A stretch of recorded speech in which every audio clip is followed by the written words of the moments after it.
United States of America and to the republic for which it stands, one nation, under God, indivisible, with liberty and justice for all. I'd like to introduce our school committee members and administration that are in attendance this evening. On my left is Mr. Jan Marino, Mrs. Mayfield, Mrs. Davenport, Mrs. Martelli, Mr. Powers, superintendent, and on my right is Mrs. King, Mr. Dolan, and Mr. Fitzgibbon, the vice chair, and myself, Mrs. Conrad Lavarento. And also in attendance, we have Mrs. Liz Berry, Ms. Tola Badawala, Mr. Michael Shantz, and Mrs. Judy McDougall as the recording secretary, and as well as other members of the administration team. At this point, I'd like to ask Mrs. Bella Wong to the podium to talk about the superintendent induction program. Good evening. My name is Bella Wong, and I'll be working with Superintendent Powers this year as part of the NSEP program, which is the new Superintendent Induction Program. It is a program that's done in collaboration between DESE and MASS, and it's been a privilege working with Superintendent Powers so far. I recently retired from Lincoln Sudbury, so I 7 years a teacher there, 10 years as superintendent principal, and also 11 years in Wellesley Public Schools, either assistant superintendent, and currently interim superintendent meeting. And so hopefully all of that will be helpful to Superintendent Powers, and also I'm also learning from him as he is navigating his path as your permanent appointment. And so my work with him is not evaluative. It is to observe and support and give feedback. And I'm really glad that you are going to participate in the program. So thank you. Thank you. Is there any questions? I'm sorry. If anyone has any questions? Thank you. Thank you.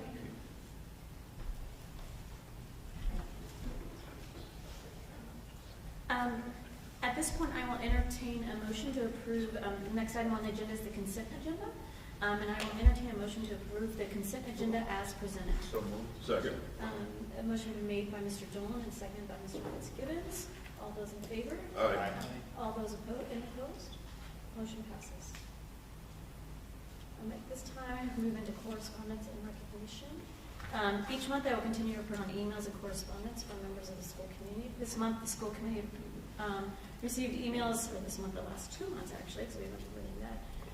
Received emails ranging topics from the high school band teacher position, the base program, and then the school year program. It was very late, so that hopefully that means people are enjoying their summer vacation. And this concludes the correspondence and recognitions. At this point, I will move into public comment. The school committee welcomes information, concerns, and opinions from those attending the meeting in order to give those wishing an opportunity to speak, ensure compliance with open meeting law and other legal obligations, and avoid disruption of the meeting. The committee will not engage with the speaker or with one another in deliberation on comments as they are presented during comment periods. It is at the discretion. The school committee may schedule issues raised by the speaker for deliberation at future meetings. If you would like a personal response, please email the committee or Mr. Powers directly following the meeting. The chair will now open up public comment for a period of 12 months per policy BNDH. I would ask anyone who wishes to speak to please approach the podium, provide your name and address, and respectfully ask that you please limit your comments to 3 minutes. When your 3 minutes are up and you still have not finished, I would ask that you submit your thoughts or script to our recording secretary, Ms. McDougall, and she will distribute the comments for our review. The start time is at 7:05. Anyone wishing any public comment? No? Going twice? I guess we will move on. There's no public comment.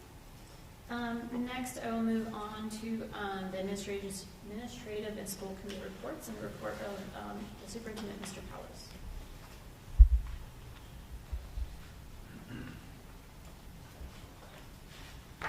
Good evening. Thank you, Madam Chair, members of the school committee. I did want to just provide an update as we haven't been together for some time this summer. It's been a very busy month as all of our administrators returned after some much needed time in July. But that first week in August, starting on July 31st, we actually held our annual admin retreat at the Williams Intermediate School. And I know some of you attended midweek, and thank you for doing that. But during that week, it's an opportunity for us to bring in either an outside presenter, outside professional development expert, or certainly for us just to come together and work as an administrative team. So we did a combination of those, and I'll just kind of give you an overview of what that week looked like.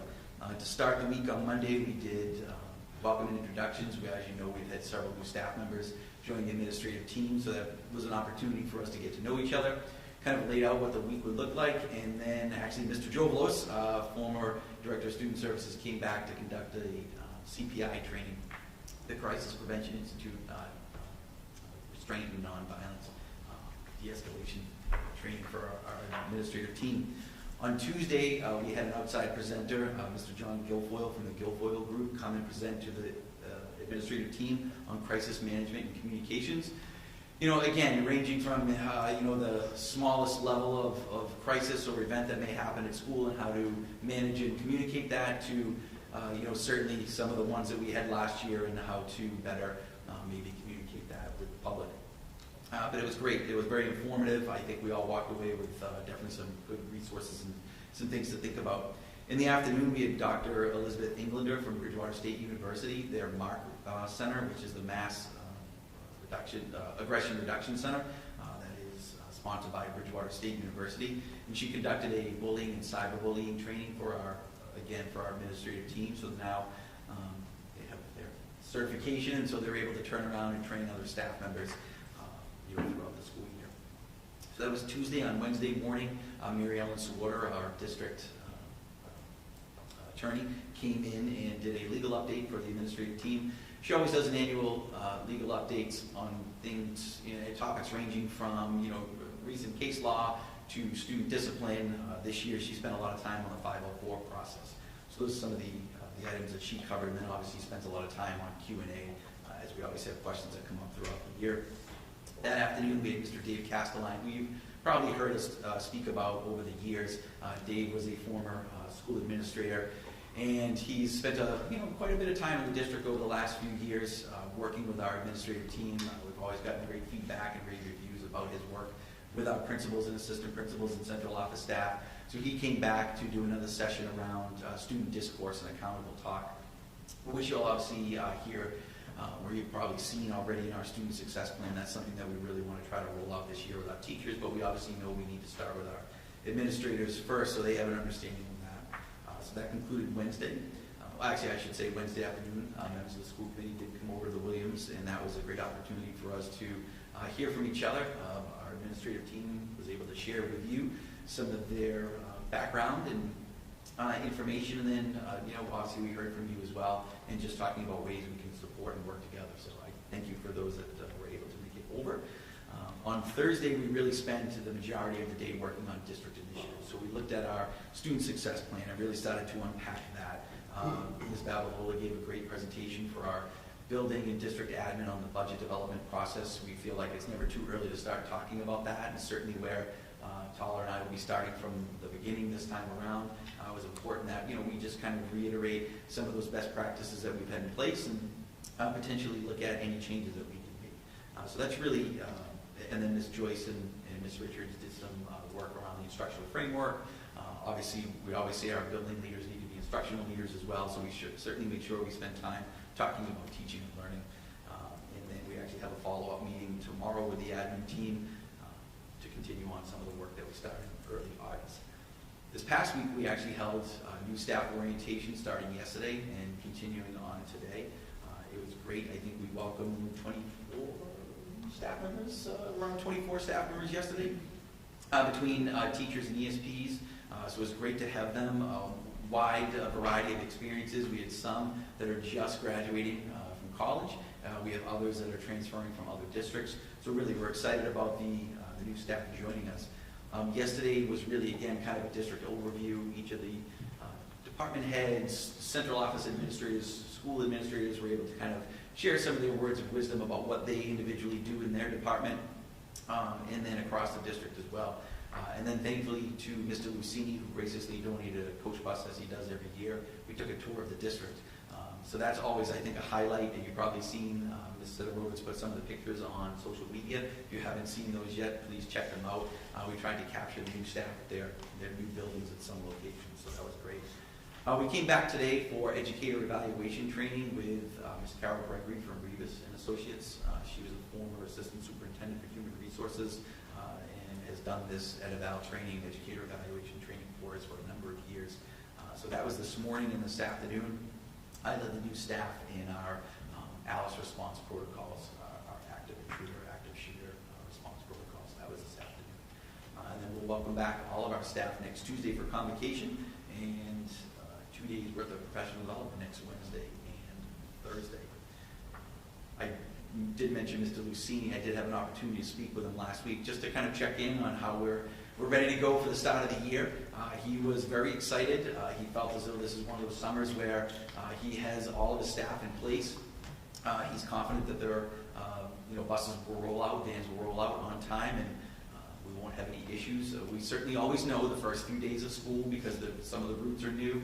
We always caution parents to have patience, that some of the routes may take a little bit longer than anticipated. Certainly the second day when we had kindergarten on those buses. But really, it was a great conversation with Mr. Lucini. All of our vans are fully staffed, our bus drivers are fully staffed, so we're confident that start will go really smoothly. So it was great speaking with him. Obviously, he's done a great job of upgrading all of the buses, so we'll have many new buses in our fleet this year, and then he's slowly doing that with all the vans as well.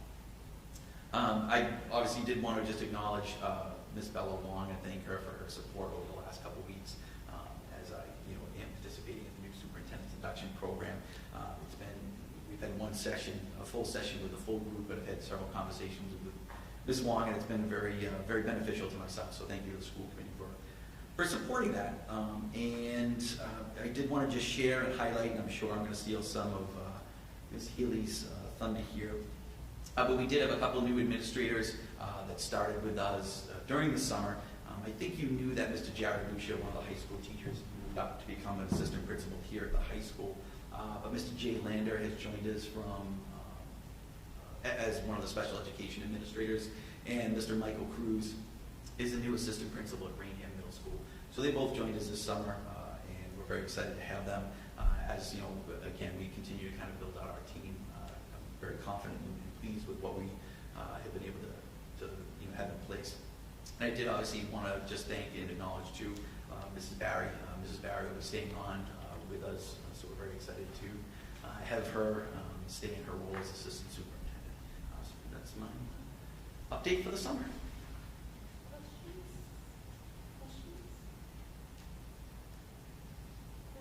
I would just like to thank Mr. Powers. I know some of us that went to the retreat, or the administrative retreat, for an hour or so. I think it was a great opportunity for us to hear from the schools, and hear directly from the principals and the vice principals about what's happening in the schools. And for me personally, it was a real highlight to see all the positive things that are happening in the schools, and I appreciate the invite for letting us come and kind of sit in with you for a little bit.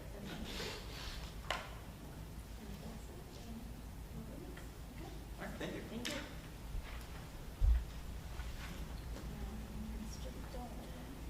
Yes, thank you, Madam Chair. Long-range planning met on August 15th. Mr. Diamarino, Ms. Davenport, Ms. Mainville, and myself are on that committee. Mr. Powers was there, along with Natalie and Judy, our reporting secretaries. We discussed the superintendent goals, which have been shared in your packet, and I'll review those in a moment. We did review those and make some minor edits to those, and they are presented for you tonight. We also discussed the superintendent's evaluation for this year. The subcommittee reviewed the evaluation timeline and agreed that the mid-year evaluation presentation will be conducted in February for this academic year, not December, as it will give us more time to gather the FY25 budget information, which is segues to the superintendent goals, which you have before you and shared in your packet. I will read just high level the goal. The student learning goal this year, during the 23-24 school year, Mr. Powers will oversee the expansion of the iReady program to the high school, where targeted 9th grade students will continue to be administered diagnostic assessment and be provided with remediation and or intervention in order to accelerate their learning and performance. The professional practice goal ties directly into Ms. Wong being here with us tonight. During the 23-24 school year, Mr. Powers will participate in the new superintendent induction program, where he will develop skills in strategy development, data analysis, and instructional leadership by actively engaging in the program. And then there are, as always, 2 district improvement goals. The first one is during the 23-24 school year, Mr. Powers will collaborate with district and school administration to ensure district and school priorities are aligned with the student success plan and that progress towards that alignment is monitored. And then finally, the last goal, during the 23-24 school year, Mr. Powers will work with Ms. Babalola, our Director of Business Services, in collaboration with the district leadership and leadership from each town to develop a sound fiscal budget that aligns with the district's priorities in the student success plan and promotes student achievement despite the fiscal forecast. We also did, it is worth mentioning that on a monthly basis, Mr. Powers will provide during his report from the superintendent a update on one of the 4 goals that he of his choosing that month. So, Madam Chair, before you, I present in the form of a motion for approval Mr. Powers' 23-24 goals. Second. Motion's been made by Mr. Dolan, second by Mr. Fitzgibbons. Discussion?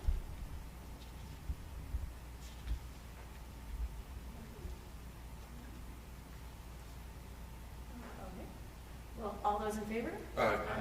Any opposed? Motion passes 8-0. That concludes my report. Thank you, Mr. Dolan. Next, we'll move into the budget subcommittee. Mrs. King. Thank you, Madam Chair. And forgive me for my lengthy report. We had to wrap up a lot of the fiscal end year of 2023, so there's a lot to go over.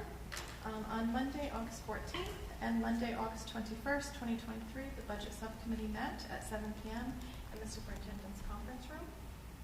In attendance on August 14th were Mr. Fitzgibbons, Mrs. Martelli, Superintendent Powers, Business Manager Ms. Babalola, Treasurer Ms. Robichaud, Recording Secretary Mrs. McDougall, and myself. In attendance at the August 21st, 2023 meeting were Mrs. Conrad Margarinto, Mr. Fitzgibbons, Mrs. Martelli, Superintendent Powers, Business Manager Ms. Babalola, Athletic Director Mr. O'Connell, our Recording Secretary Mrs. McDougall, and myself.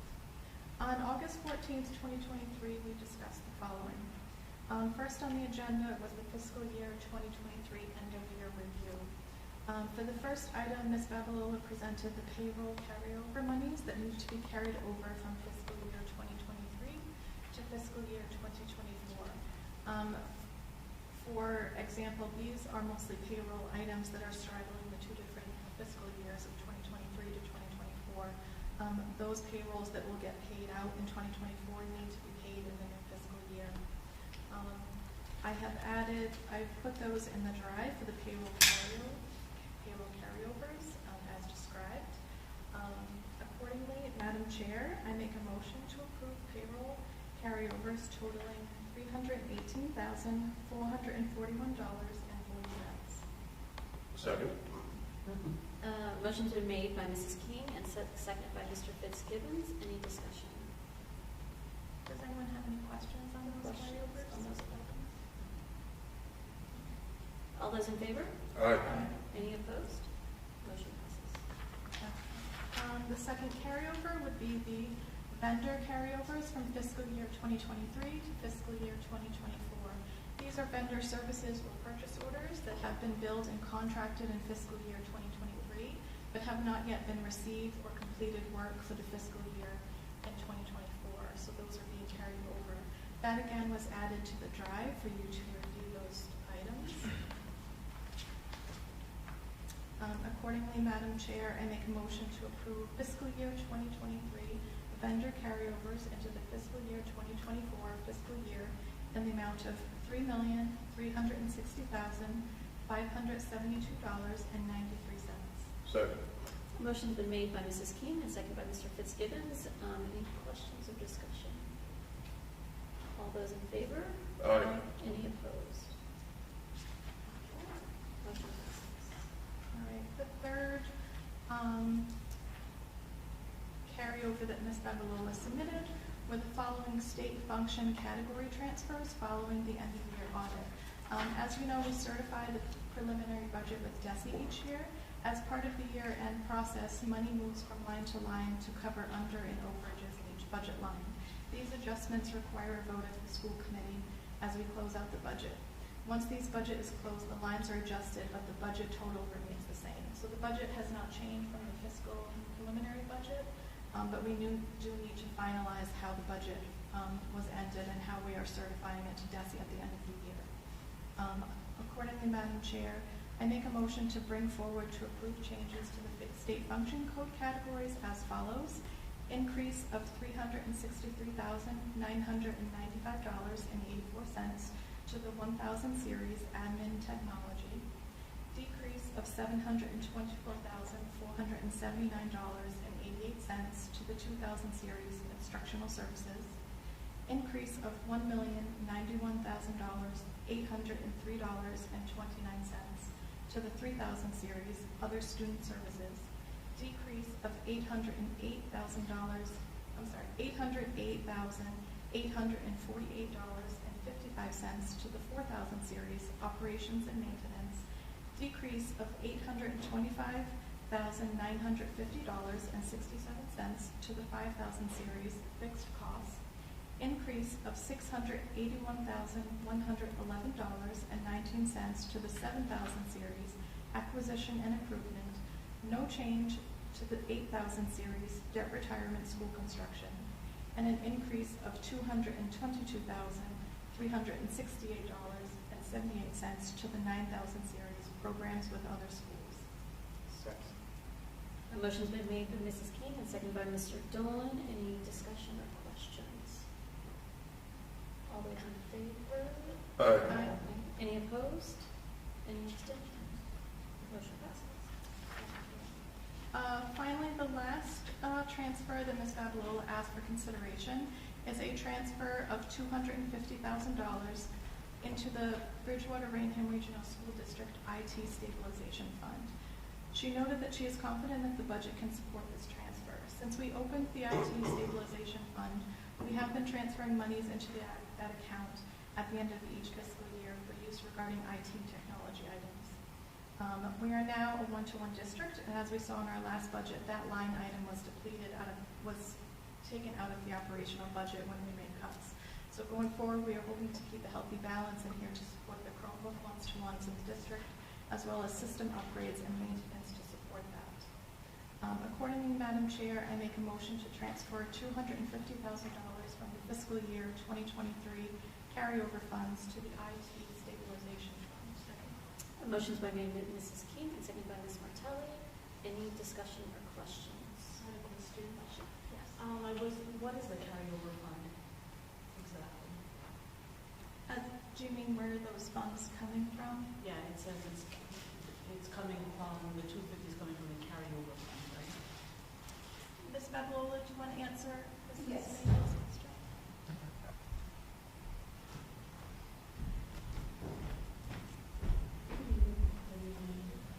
So the carryover fund is, for example, in FY23, we have the budget, and at the end of the year, we have some funds that we're supposed to carry over, that we carried over to be able to accomplish some obligations. So we roll those funds into Fund 11. They are budget, but not of the current year budget. They carry over from fiscal year 23. So they're not assigned to anything in 2023? They are assigned to those expenses that we just approved.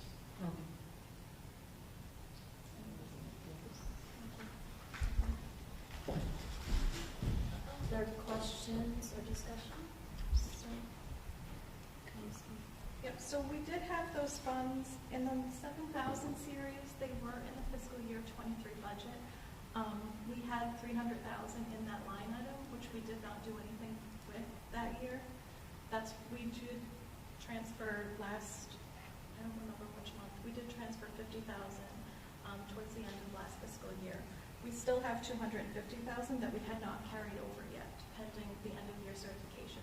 So we have not used that, we're just moving that fiscal year, the 7,000 series over to the 7,000 series to the next budget.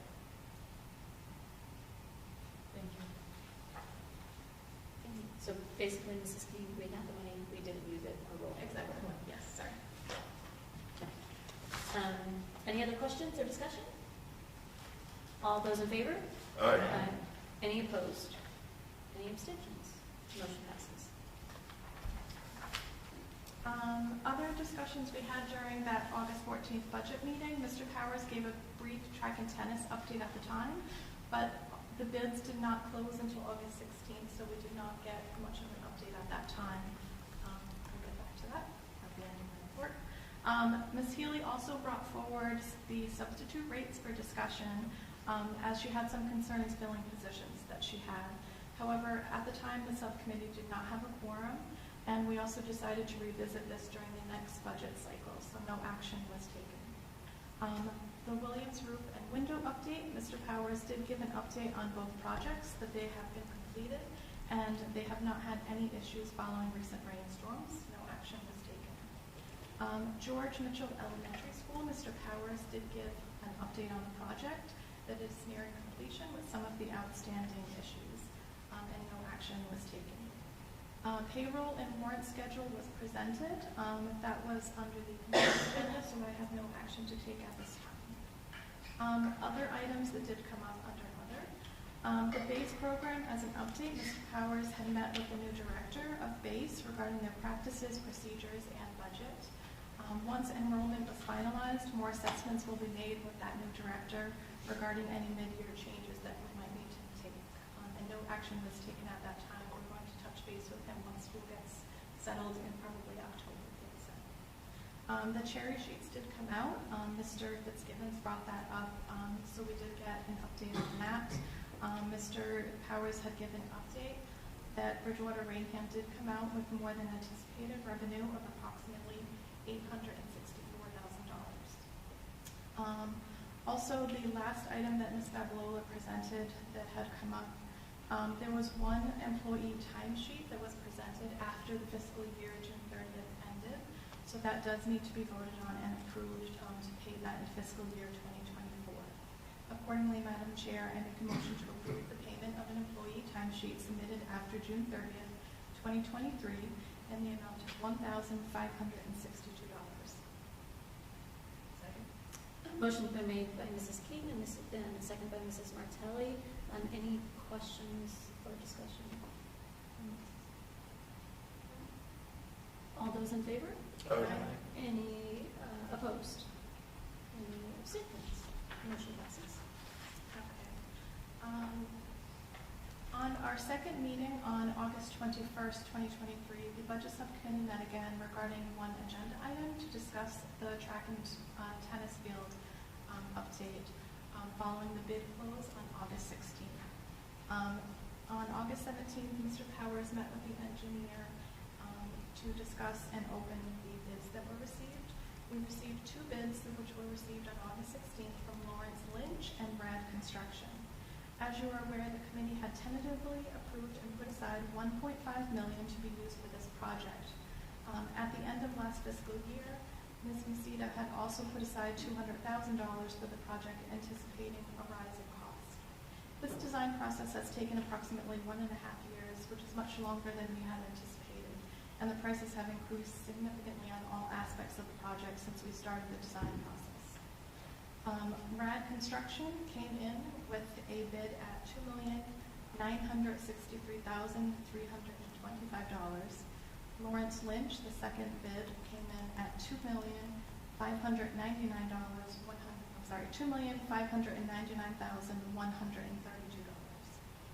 Mr. Powers and Ms. Babalola presented some options.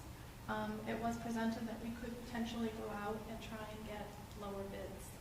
We know we had initially discussed an estimate of the cost when we started talking about this project with Caven Islands. They did not give a bid.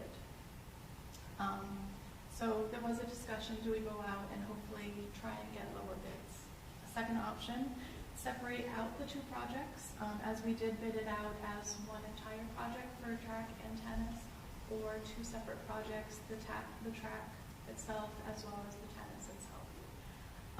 Review the numbers and find a way to fund the project with the figures that we have available in our accounts. With that option, Mr. Powers did bring to that meeting with Ms. Babalola some numbers that they had worked out to see if that could be a viable option for us.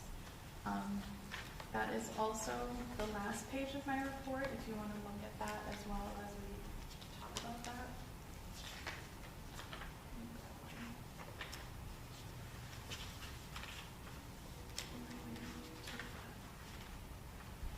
Can I get yours on your screen as I talk about it?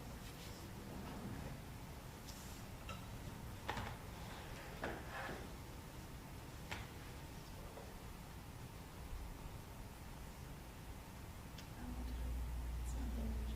Oh, because I had put it in, I didn't scan that part in. It's in the narrative. I know, it's. Keep your Yeah, do you copy. mind if I have this that way? It's just easier. Thank you. Sorry about that. I updated the report. I didn't rescan it.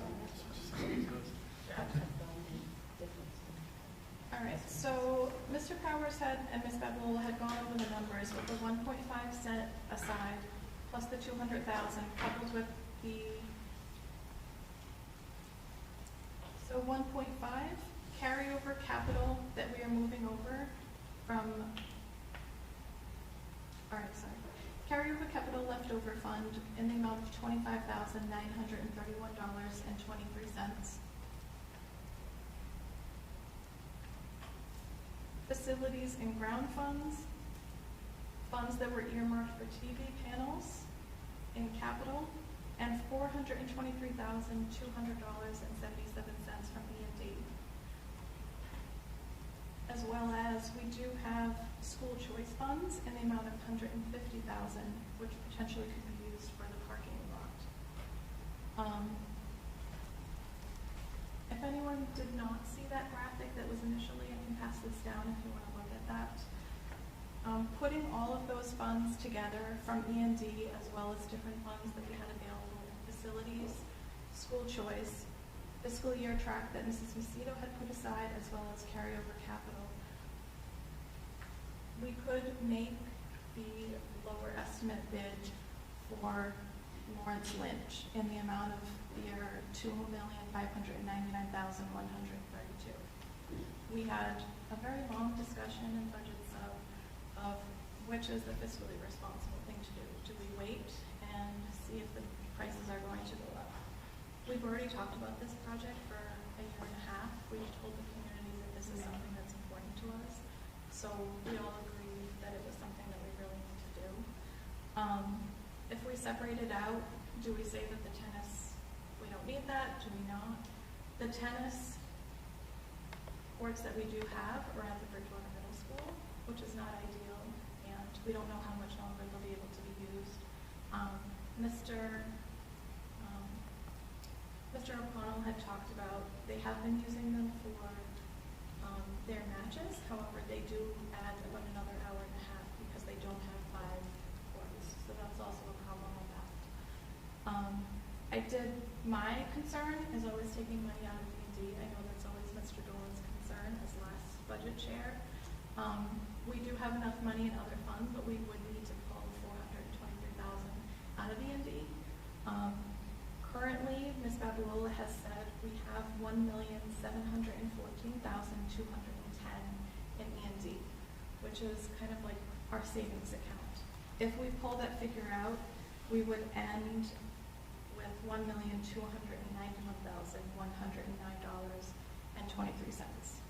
I know we generally like to stay at 1.5, so that's a little bit lower than that.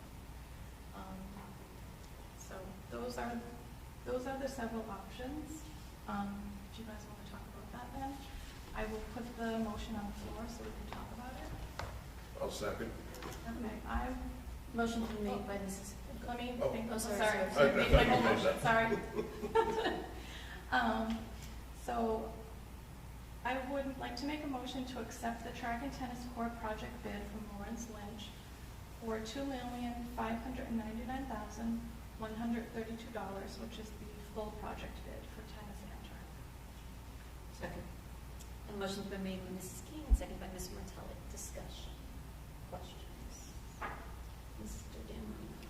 Out of the tennis courts or the track, which is needed most? So the track is by far more expensive, so the Lawrence Lynch, which is the lower bid that we're talking about, the track is $1.9 million. The tennis court is $649,000. Okay, but that didn't answer my Oh, question. sorry. Which one is needed the most? Oh, Depends who you ask. I mean, I would say both. Well, True. Depends who you ask. So we having do ran not on have that a track my right freshman now. year, which was in rough shape, you know, is it usable for the, spring season? Because I know that tennis used it last year, tennis courts last year. The track Does hasn't not been have used. full. Could I One at a time, Mrs. Martelli. just to clarify, this project will be ready, if it's accepted and done, it will be ready for the spring. I understand that. Correct. Does it- But So- Mrs. King, Mr. Powers had stated if we do the project, it would be done by the end of October. and I think Mr. Damorino, historically, and correct me if I'm wrong, Mr. Powers, the size of our track, because it's not enough lanes, we actually do not use it for meets, or we have to go somewhere else. Is that correct? So currently, we don't use the track. It's been closed just due to the condition of the track. Certainly, if you've been by it, you can see there's large cracks. And so it really was closed for meets a number of years ago. So the team has been going to, anytime they have an outdoor meet, so obviously you're away, we don't have an indoor facility certainly, but during the spring track season, all of their meets are away. In terms of tennis courts versus the track, the tennis courts are still operational. However, I can't guarantee they're going to be much longer. They really are in rough shape. Mr. Kilgore, and even before him, Director of Facilities, we really had to do some patchwork over there. We're starting to get cracks, and it just, as we fill one in, another one emerges. That would really, and I know at one point they had, I think, done some resurfacing to those tennis courts, but I think there's only so much resurfacing you can do before it gets to the point where you really have to replace them. So I think one is closed, the public uses it to walk, but in terms of our athletes, they do not use the track currently and haven't for a while, at least since I've been in the district, I don't even, and the tennis courts are still operational. Mr. Fitzgibbons. Yeah, I mean, clearly the track is the most important need. It's also the highest cost. It was interesting.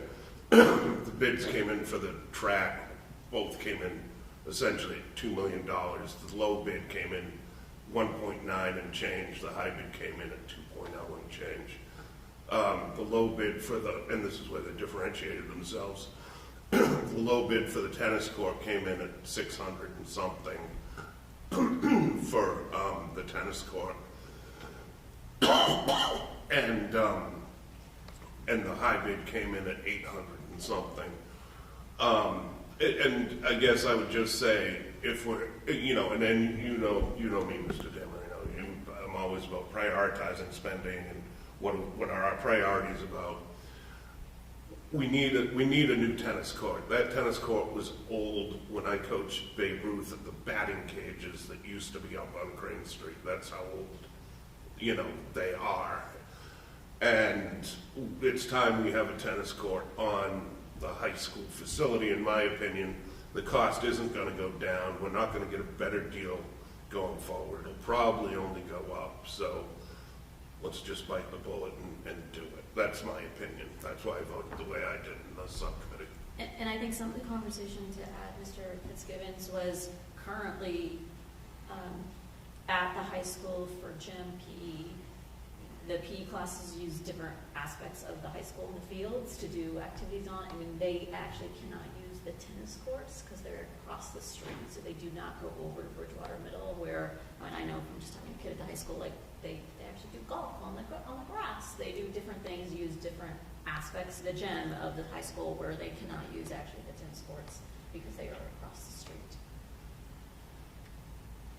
So as a follow-up, just with E&D, and again, I'm not a budget person on the committee, you know, that's why I asked the questions.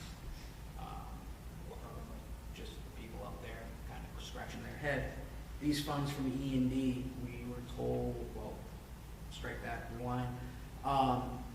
Last time we talked budget, we were already talking about how tough decisions were going to have to be made next year. You know, we've gone over how our rates, you know, our testing is down. Can these E&D funds be used to help our students with their learning? You know, I'm a little concerned if we're going to drain our E&D, bring it down a lower level that we prefer to keep it at, that we're going to sacrifice actual classroom instruction and other items that are going to help enrich our students more and prepare them better for the real world, their testing, and, you know, strap them. You know, I'm all for helping out the athletics. Being a former BR athlete, I'm always, you know, sensitive to that, but at the same time, BR athletics have always come first, and I don't want to see our classroom and the learning of our students sacrificed for a new track and tennis court. If we can slice it, or split it, sorry, to one or the other, one that's most needed, then we're not hampering ourselves down the road as much as we probably will be even with the lowest bid. Mr. Fitzgibbons, Oh, did you have a comment? did- Mr. Dolan? No, go ahead. I'm going to do some quick math, so go ahead. Okay, good luck. And I appreciate that, Mr. DeMarino, and I hear exactly where you're coming from.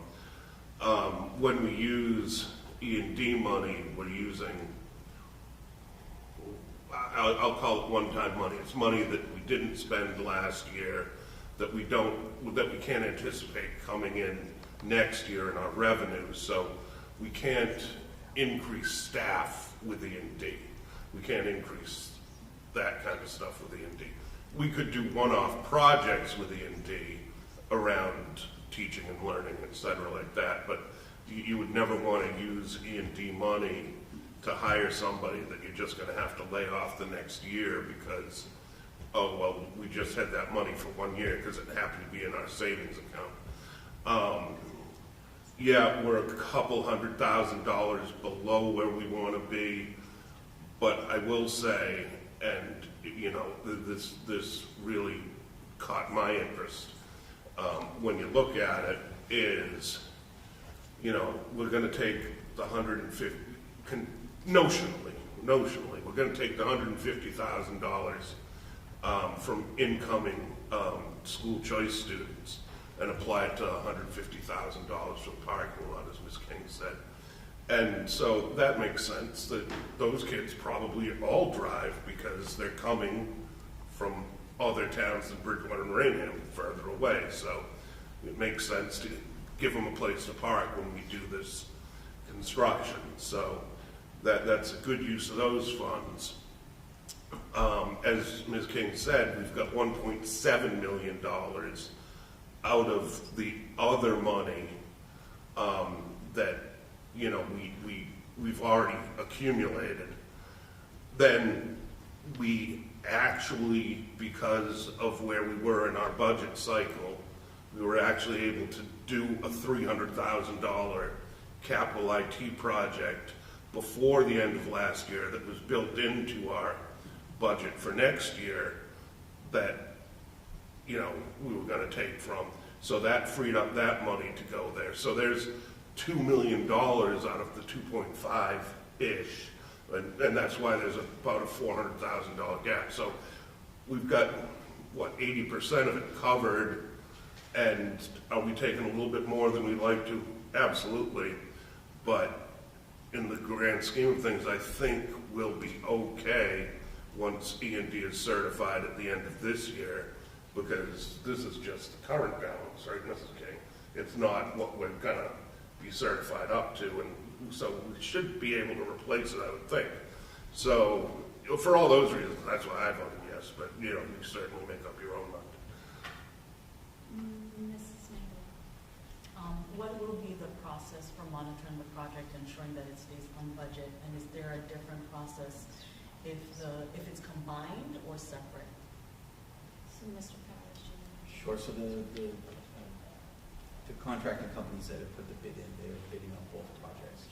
So there will be the oversight from the contractor on that. Obviously, internally, Mr. Kilgore will kind of be the main point person on site. We also are working with Traverse Landscape Architects. They actually helped us with our turf project. They were, I guess you equated to say our building project, a project manager where they'd be on site and call in for guidance. Could you come out and check the progress? So there are definitely checks and balances built into that. We actually had great luck working with Traverse for the turf during that process. They were really on top of things. You know, they obviously have an eye for things that Tom and I can go out and think we know what we're talking about when it comes to some of these projects, but, you know, that's really why we rely on them. So there'll definitely be oversight and checks and balances. You know, we're on an accelerated timeline. We really want to get this project done this fall before the winter. We just anticipated if we had to go into next year at all, you know, the Farmers Almanac is saying it's going to be a bad winter. Now we're not talking about maybe getting it completed late winter, early spring. Now we're pushed out later spring, and then we're probably not using the track water tennis courts next year. So we really, there will definitely be oversight both internally and externally to make sure that this project is on time and under budget. Just to follow up with that, do we have a sense of how likely these kinds of projects are to go over budget? Are they known for kind of sticking to the budget and absorbing any costs if it does go over budget? Our understanding in speaking with the Traverse Landscape and the engineer from Conco is that because we're in such a tight timeline, as soon as this is awarded, they're basically going to be starting. So it's not as though that we're waiting 6 months from now where there could be some acceleration. You know, the price they gave us is the price that they'll honor this time. And really, you know, we're anticipating once this is approved, we'll award the bids tomorrow, and I know we're already working on getting the parking lot going, and then they said they're ready to roll, but they bid on it knowing that they had to have this completed by the end of October. Madam Mr. Chair. Or Mrs. Keith. Sorry. Go. One last point. I know that since I've been on budget, what have, and I don't know, a couple of years, but I know that has been a long-standing thing. Mrs. Macedo had always tried to say that she wanted to keep 1.5 million in E&T. That was her emergency fund. That's what she liked to keep in there just in case. It's not like we have to keep 1.5 million, but that's the figure that she liked to keep a healthy balance in. I did ask Ms. Babalola, as I always ask Ms. Macedo when we made, is she comfortable going below that 1.5 million? We will be 200,000 below that, which is not a huge amount of money in the scheme of this project and our yearly budget. And she does feel comfortable looking at the budget and going into next year. We all know that we've talked about next year budget-wise and maybe tight, but I also feel like this is a project that we need to do. We put it off now for a while, and not just the athletic department. I think all the students will have access to it, not just the athletics, and it'll make everything on that one campus for us. So I, as budget chair, I'm always cognizant of that. Like, are we making good fiscal decisions? I did talk to Ms. Bablow about it. She feels confident.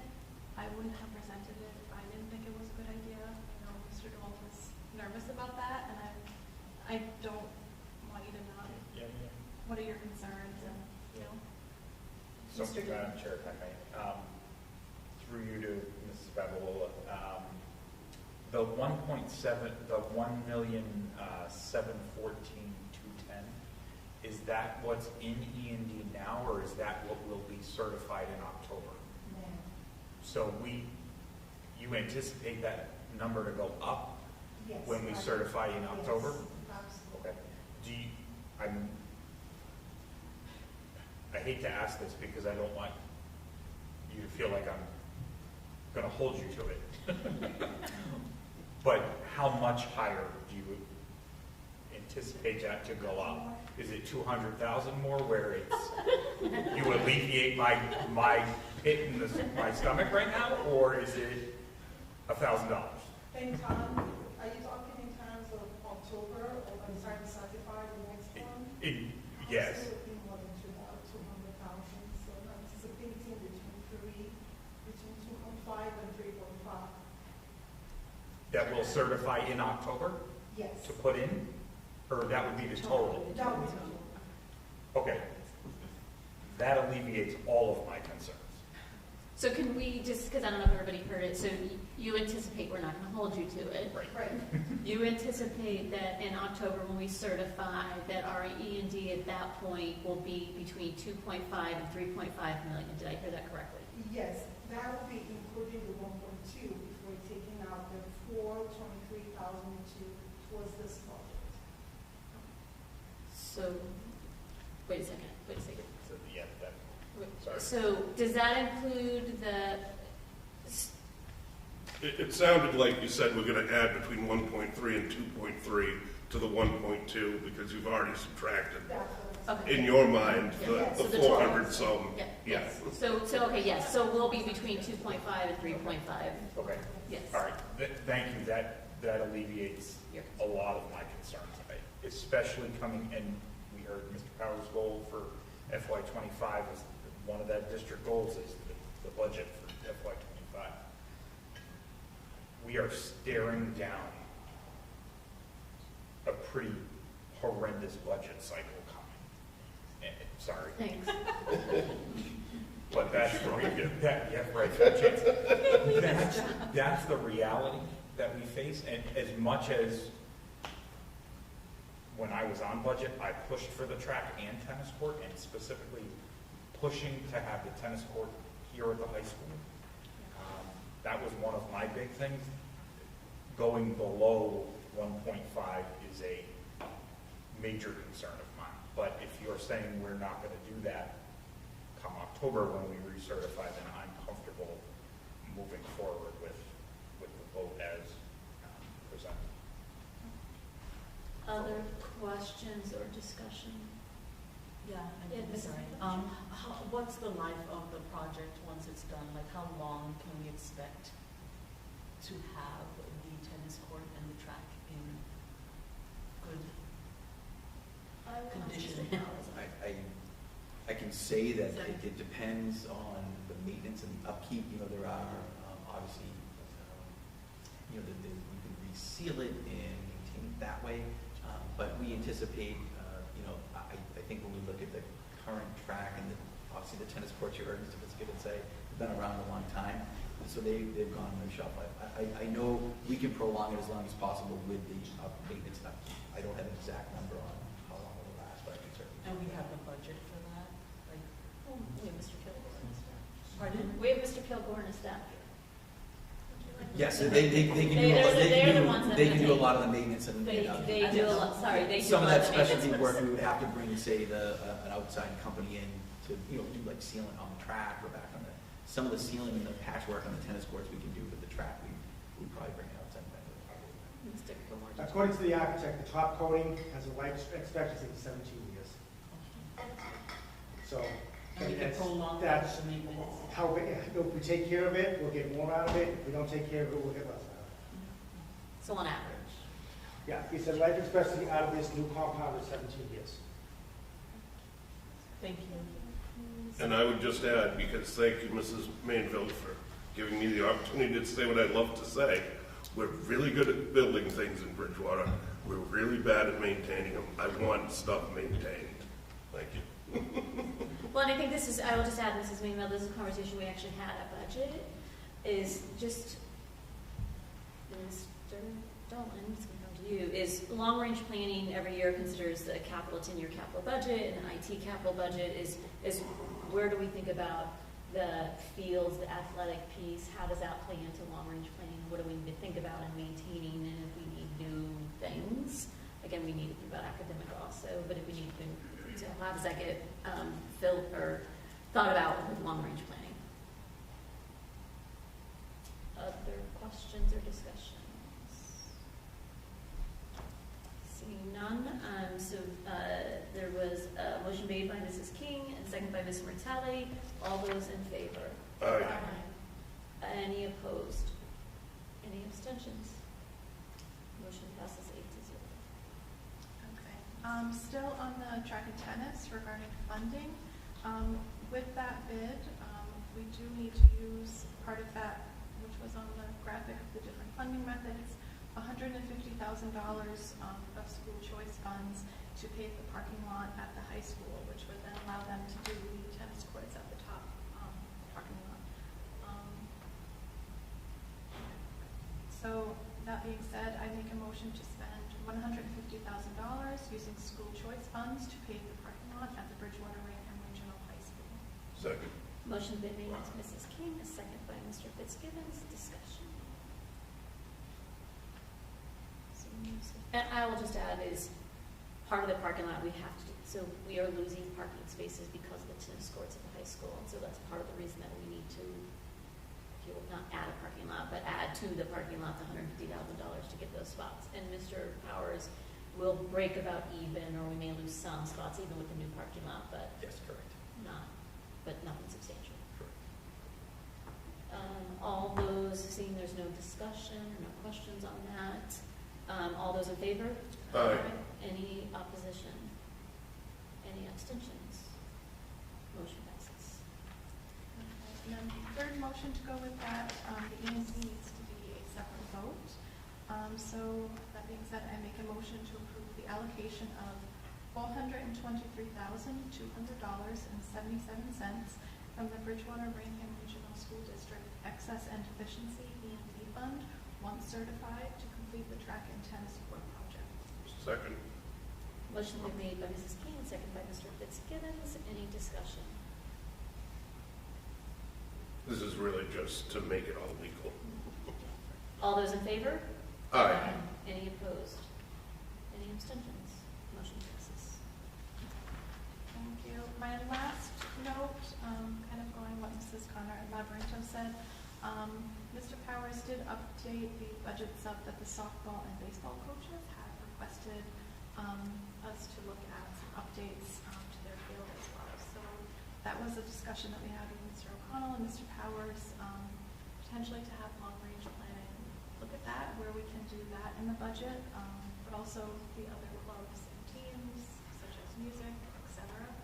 Kind of see who needs what, so we're not kind of doing things after the fact, like the track and tennis. So that was just a discussion that we had, so something that we do need to look at. And that concludes my budget subcommittee report, Madam Chair. Thank you, Mrs. King. Next is policy, Mr. Daniel. Thank you, Madam Chair. On August 15th, the policy subcommittee met in the superintendent's conference room. The following members were present: myself, Mr. Dolan, Ms. Davenport, Ms. Mainville, also in attendance, Superintendent Powers, Ms. Natalie. Sorry, I butchered the English language, I apologize. As discussed in my last report, we had tabled the revisit of policy EB, the safety program. At this meeting, reviewed it. We did add a introductory paragraph that we feel sums up exactly what we're looking for out of this policy. Also allows us to create or supplement other policies with immediate information going out to the public. We feel that this introductory paragraph allows us to separate just the general information about what's going on with safety from a specific incident. And as such, we have crafted, thanks to Ms. Mainville, who did the lion's share of the work on this, the revised ED safety program policy, which was contained in the packet for tonight.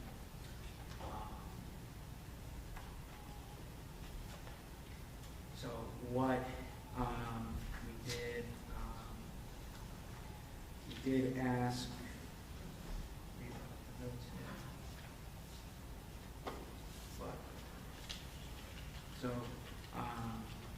just in the, what I would like to do is I'd like to make a motion to waive the first read of this policy. Second? Motion's been made by Mr. Dan Marino and seconded by Mr. Fitzgibbons. Discussion or comments? I believe, and sorry, but I believe we tabled this policy. That's what I was seeing in the notes, and then I see on the agenda that it was for first read, so I was a little confused. But I believe you're right, Mr. Dole. I believe we tabled it because we were going to work on adding and splitting to add a second policy, or I don't want to call it a second policy, but About the specific incident. That's why, Right. in reading the notes and then, but seeing the agenda, I was confused. So I would withdraw my motion if that is allowable. I'll withdraw my second. Okay. There is no motion on the Never table. There is no motion. So this will go back to policy to review again. To continue work on it. Okay. The next item, Mr. Daniel, is DA. Yeah, and I think looking at the agenda and the notes, I feel that a mistake here was, so we did discuss, we've revisited JEB entrance age, which we did take a vote to have those changes proposed. However, where it isn't specifically listed on the agenda, I don't feel comfortable bringing it to the whole committee, as that I feel that would be a violation of open meetings. So I would bring that forth at the next meeting. Great. Thank you, Mr. But we did do, just to overview, we did make several changes. Again, Ms. Mainville did the lion's share of the work here in her review, and we'll further discuss that when it comes time for the first review. But I wanted Ms. Mainville to get the credit. She did a lot of work on both EB and JEB for these. So we will bring that forward for September's meeting. The next item is JDA support staff positions. This was, the first read was done at the last meeting. This is now up for a second read, and I would like to make a motion to waive the second read of policy JDA support staff positions. Second. So a motion has been made to waive the reading, and a second was made by Mr. Fitzgibbons. Discussion, comments on this? Can I ask a question? I know you waived the second reading, but we also voted to approve the policy? Separate motion. Separate? Okay. So all those in favor in waiving the second reading? Aye. Any opposed? Any abstentions? Okay, motion passes. Thank you, Madam Chair. I'd like to now make a motion to approve policy JDA support staff positions as been provided. Second. Motion's been made by Mr. Dan Marino and seconded by Mr. Dolan. Any discussion?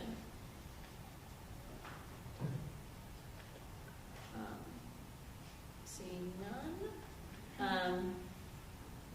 All those in favor? Aye. Any opposed? Any abstentions? Motion passes.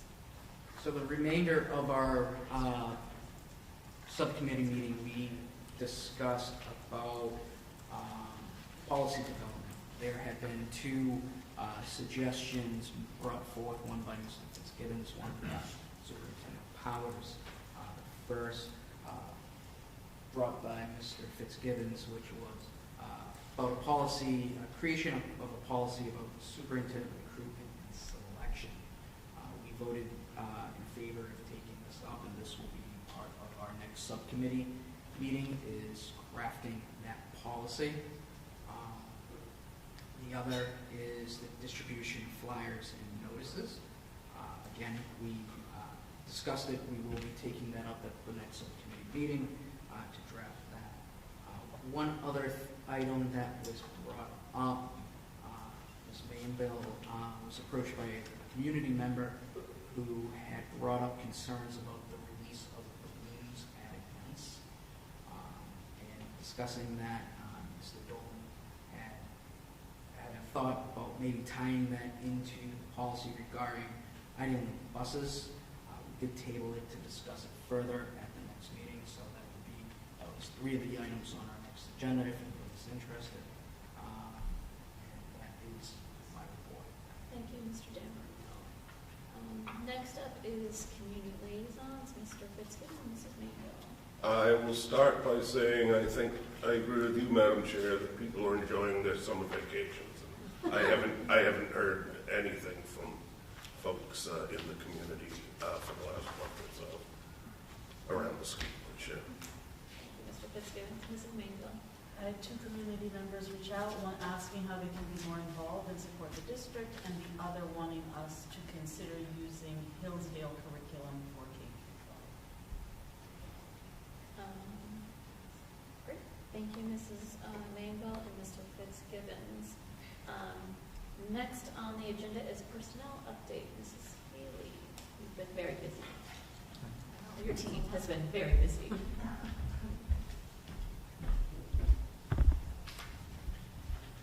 Good evening, Madam Chair, members of the school committee, Superintendent Powers, and everyone here. I just want to give a personnel report. It's been a busy summer. We've had 30 new hires.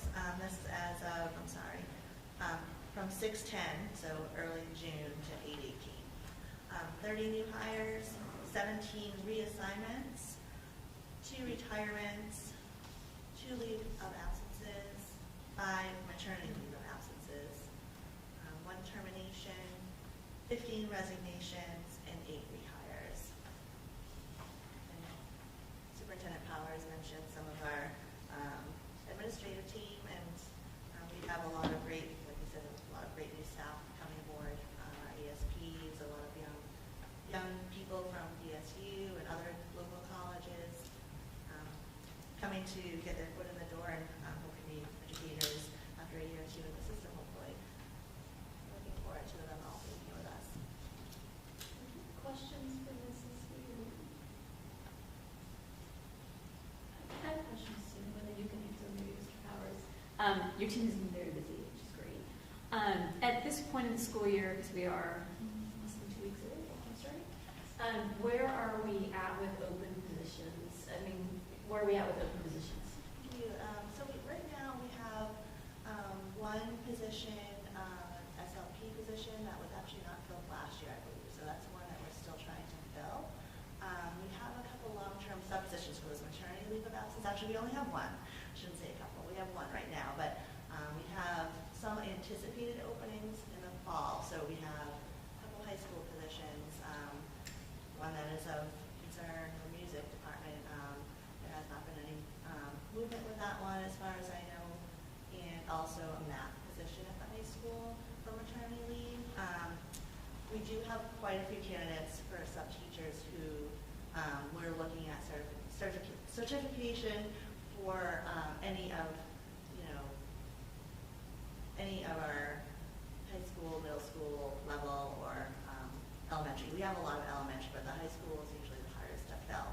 So we're looking at our subs now to see if there's someone that could maybe fill in during that time frame. I do have a meeting this week with DSU to see how we can get into the school. We use them quite a bit for, they come to us actually with our partnership for the pre-pracs and observations. So I'm meeting with the Career Center this week to talk about going into the school and having the students come to me right there instead of having them go online, just come to meet me and a member from my staff. I also reached out to Stonehill today. So that's, something I'm doing proactively to try to fill those positions with, newer educators who are looking to, maybe in their masters, they're going for their masters, already have a license, they just need a little bit more experience. Our ESP staff is fluid. We hire and then the next day to resign. So it's very, it's a revolving door. Melanie and I have been working together, trying to fill those positions, and the principals as well. getting there. Absolutely. I'm pretty confident that we're going to look good come September 6th. So what I'm hearing, other than ESPs, that we're really only open 2 positions. Yeah, we're not looking, we're doing good. Which is pretty phenomenal what you hear across what's happening across districts, across the state, and across the nation of open positions. So Yes. congratulations to you, Powers, and everybody of having all of our positions ready to go and our staff ready to go come September. I'm proud that we're attracting some great talent, so thank you. I have a question. I was wondering how diverse is the pool of new hires and how we're doing with trying to diversify our staff so that they're more reflective of the student population. So I haven't looked at all the data to tell you exact, but I have seen some diverse staff coming in. I have met with diverse staff, but a percentage I wouldn't be able to give an exact. It's really difficult because for the certified positions, we're not getting as many diverse applicants, but we do hire as many as we can. So the high school, I believe, has 2 diverse new teachers, and the lower levels, I'm not knowing exactly the diversification off the top of my head, without looking at like their, what they've given us for information so far. I haven't looked at that, but I can get that to you later in the school year for sure. Thank you. It may be helpful later in the school year just to hear a picture of our staff and what that looks, the cultural makeup of our staff at some point in the fall. We're Maybe working a little on, more stable. one of the I know next you're really busy projects right now. is looking at data and cleaning up data. So Okay, that's something great. that myself and the database manager will be working on together. Great, thank you. Thank you. Thank you. Next is new business, and under new business, we have the superintendent appointments. Usually we do this in the spring, but given that Mr. Powers at that point was an acting superintendent, we did not make those appointments. So at this point, we need to appoint Mr. Powers, if you will, to the different programs. And Mr. Powers, want to say anything about? I know we have some new members and what this is. Just explain. So PCC is an enrichment program currently over at Stonehill College. It's been a variety of different places. I think it was held at BSU at one time. It's an opportunity for our students. Actually, it's a overnight residential program where students can go. I think it's in 3-week increments, so they could go for a total of 6 weeks throughout the summer and take enrichment type courses. Wide variety. Could be anything from marine biology to rockets, anything like that. STEM courses. There's a lot of different career embedded opportunities. And so it's made up of obviously regional school districts in the area. When I say regional, our region, not regional school districts, districts located in the region that contribute to PCC. And then obviously Reeds and North River are 2 educational collaboratives that we partner with. Reeds is in Middleborough and North River is in Rockland. And obviously they have locations throughout, but they do provide us some special education programming that we may not be able to provide here in district. So we do have students that attend those programs when needed. They also do provide contracted services here in district when needed as well. But again, those 2 collaboratives are made up of board of directors. Those board of directors are actually made up of superintendents, the superintendents that are members. And then the Mars Association, that's the Regional School Association, again, statewide, made up of all the regional school districts as well. At this point, I'll entertain a motion to appoint Mr. Powers to the PCC board. So moved. Motion by Mr. Fitzgibbons, second by Mrs. Martelli. All those in favor? Or any discussion? Any discussion? All those in favor? Any opposition? Any abstentions? Motion passes. At this point, I'll entertain a motion to appoint Mr. Superintendent Powers to the Reeds Collaborative Board of Directors. So moved. Second. Motion been made by Mrs. King and second by Mr. Fitzgibbons. Any discussion? All those in favor? Aye. Any opposition? Any abstentions? Motion passes. I will entertain a motion to appoint Superintendent Powers to the North River Collaborative Board of Directors. So moved. Second. Motion made by Mr. Fitzgibbons and second by Mrs. Davenport. Any discussion? All those in favor? Aye. Any opposition? No. Any abstentions? Motion passes. At this time, I will entertain a motion to appoint Superintendent Powers to the Mass Association of Regional Schools. Second. The motion made by Ms. King and second by Mr. Dan Marino. Any discussion? All those in favor? Aye. Any opposed? Any abstentions? Motion passes. At this point, I'll move into the approval of warrants. I will entertain a motion to approve the payroll warrants dated June 15th, June 29th, July 13th, July 27th, and August 10th of 2023. So moved. Second. Motion made by Mr. Fitzgibbon and second by Mrs. King. Discussion. All those in favor? Aye. Any opposition? Any abstentions? No, so motion passes. And two abstains. Motion passes. Announcements and other business anyone that may come? None? Announcements and items to be considered for future agenda. Anyone? Announcements. Madam Chair, if I may.